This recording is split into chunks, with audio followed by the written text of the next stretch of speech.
Halo guys, perkenalkan nama saya Bara Abdul Hafiz dari kelas 3B KSY dengan NIM 235144042. Kali ini saya akan memberikan tutorial bagaimana menganalisis regresi data panel.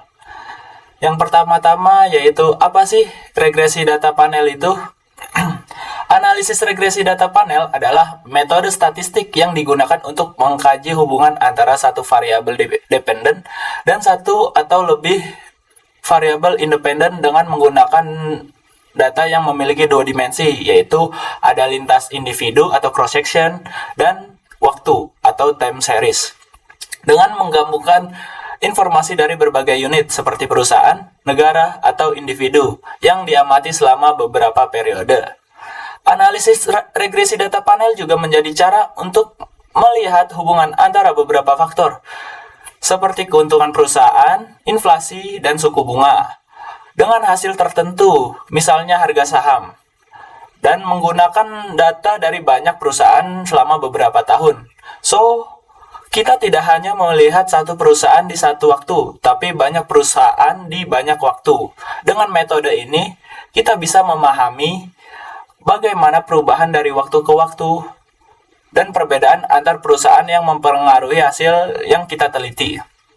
Ini membantu menghasilkan kesimpulan yang lebih akurat karena kita bisa melihat pola yang konsisten dan menghindari kesalahan yang muncul kalau hanya melihat satu sisi saja. Baiklah, selanjutnya ada jenis-jenis regresi data panel terdiri, yaitu ada 3 model utama. Yang pertama ada Common Effect Model atau CEM.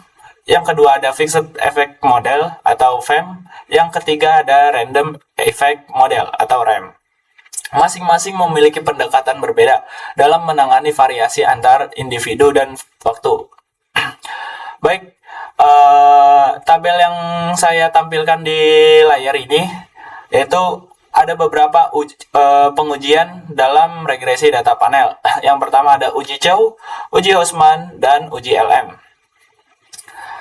Dan tujuan pengujian masing-masing ini yaitu pertama ada uji Chow, bertujuan apakah efek tetap antar unit seperti perusahaan, individu, dan lain-lain.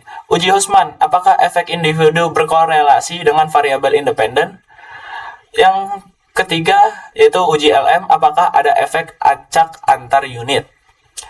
Dengan keterangannya yaitu apabila hasil nilai uji Chow adalah model CEM, maka Houseman tidak perlu dilakukan dan akan dilanjutkan pada uji LM. Dan apabila hasil nilai uji Chow adalah model FEM, maka dilanjutkan dengan model uji Houseman.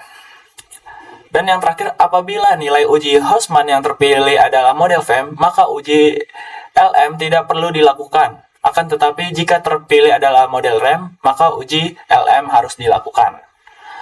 Baik, sekarang kita lanjut ke Ifuse. Yang pertama yaitu kita buka bagian file, klik new, klik work file, dan di sini kita memilih balance panel. Dan untuk frekuensinya saya memilih annual karena yang data saya gunakan yaitu per tahun. Yaitu dari 2014 sampai 2023. Saya menggunakan 10 tahun. Number of cross section yaitu perusahaan yang kalian uji yaitu sebanyak berapa. Saya menggunakan 5 perusahaan. Oke. Nah, selanjutnya yaitu kita pergi ke menu quick, lalu empty groups the edit series, lalu naik dikit. Oke. Nah, di sini saya akan mengcopy data yang sudah tersedia yaitu di Excel saya.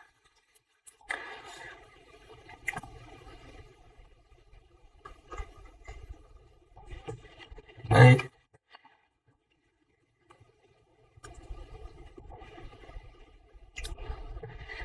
Di sini langsung kita copy saja. Baik. Selanjutnya kita minimize.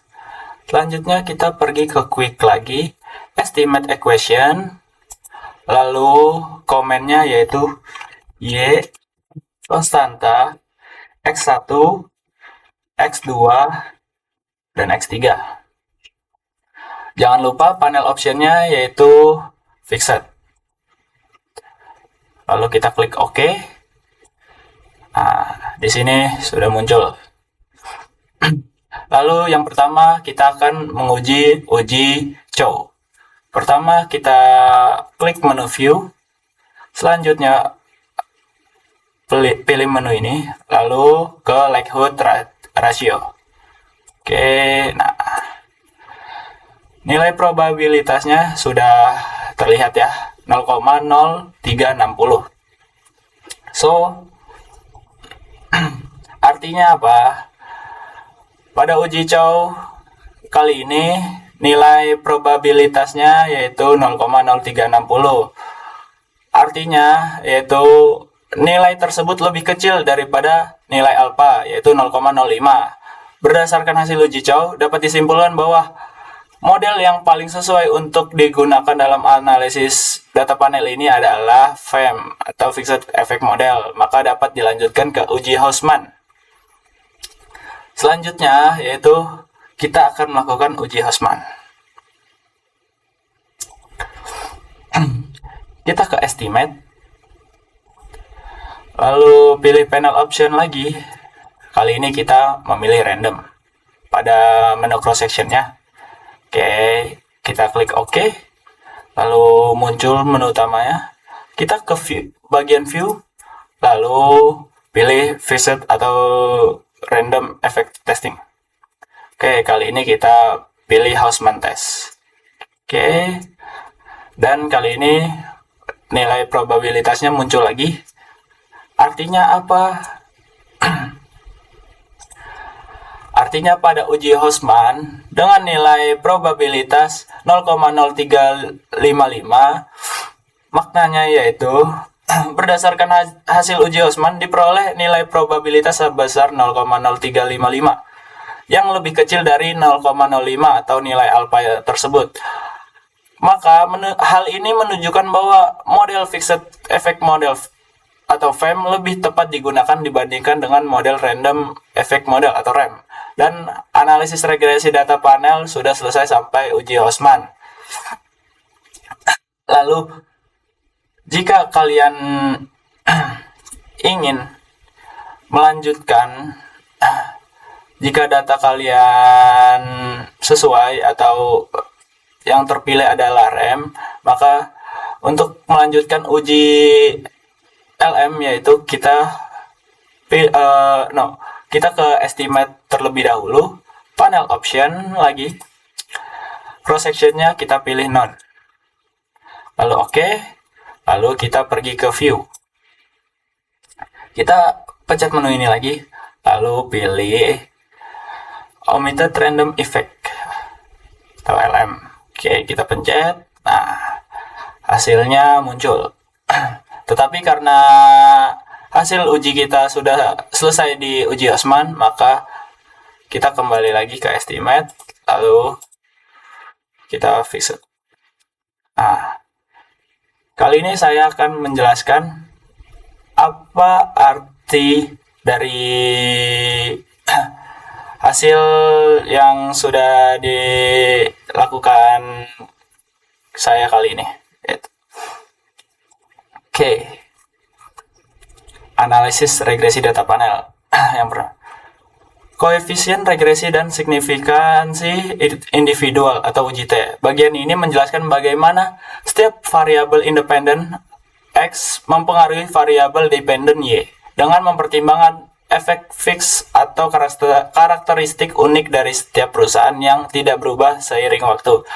Berdasarkan hasil regresi dengan metode FEM, diperoleh nilai koefisien dan probabilitas atau p-value untuk masing-masing variabel sebagai berikut. Yang pertama yaitu pada variabel X1 memiliki koefisien sebesar 39,74847 dengan nilai probabilitas 0,3261. Hal ini menunjukkan bahwa secara statistik X1 tidak berpengaruh signifikan terhadap variabel Y. Artinya perubahan pada X1 tidak memberikan dampak yang berarti terhadap perubahan nilai Y. Bisa kita lihat nilainya pada ya untuk X1-nya. Selanjutnya yang kedua pada variabel X2 memiliki koefisien sebesar negatif 790,7386 dengan nilai probabilitas sebesar 0,0282 atau lebih kecil daripada 0,05. Hal ini menunjukkan bahwa X2 berpengaruh negatif dan signifikan terhadap variabel Y. Dengan demikian, setiap kenaikan satuan pada X2 akan menurunkan nilai Y sebesar 790,7386 satuan dengan asumsi variabel lain konstan. Baik, untuk nilainya bisa kita lihat di sini X2 ya sesuai. Dan yang ketiga pada variabel X3 memiliki koefisien sebesar 1627,411 dengan nilai probabilitas 0,000 yang berarti lebih kecil dari 0,05. Hal ini menunjukkan bahwa X3 berpengaruh positif dan signifikan terhadap variabel Y. Dengan kata lain, setiap kenaikan satuan pada X3 akan meningkatkan nilainya sebesar 1627,411 satuan dengan asumsi variabel lain konstan. Baik, selanjutnya, dengan demikian dapat disimpulkan bahwa dalam model ini, variabel X2 dan X3 memiliki pengaruh signifikan terhadap Y, sementara X1 tidak berpengaruh signifikan. Baik, selanjutnya itu ada persamaan regresi. Pada persamaan regresi, berdasarkan hasil estimasi FEM yang tersedia di atas, persamaan regresi yang dapat dituliskan sebagai berikut. Yaitu ini. Kita dapat data ini yaitu dari, kita buka lagi views-nya, kita klik bagian view, lalu representation, dan persamaan regresinya terdapat pada menu representation tersebut. Baik, selanjutnya itu ada uji signifikansi simultan atau UJF dengan F statistik sebesar 206,8466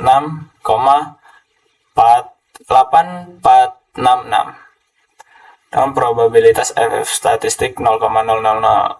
Karena nilai probabilitas F statistik 0,00 jauh lebih kecil dari tingkat signifikan atau pada nilai alfanya sebesar 0,05, maka dapat disimpulkan bahwa variabel X1, X2, dan X3 secara simultan berpengaruh signifikan terhadap variabel dependen Y.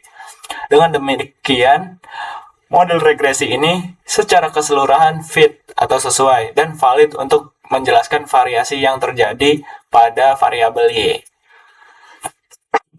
Baik, selanjutnya yaitu yang terakhir yaitu koefisien determinasi atau R-square.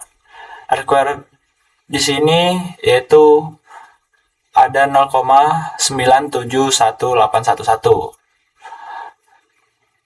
Artinya, nilai adjust R-square sebesar 0,967112 atau 96,7% menunjukkan bahwa 96,71% variasi pada variabel dependen Y dapat dijelaskan secara bersama-sama oleh variabel X1, X2, dan X3 secara efek fix dari masing-masing perusahaan. Sedangkan sisanya yaitu sebesar 3,29% dijelaskan oleh faktor-faktor lain di luar model yang tidak dimasukkan dalam penelitian ini. Untuk angka R-square dan F statistik dapat kita lihat di R-square ini. Dan F statistik yaitu 206. Oke. Baik. Sekian tutorial dari saya. Wassalamualaikum warahmatullahi wabarakatuh. Izin pamit kawan-kawan. Terima kasih waktunya. Bye-bye.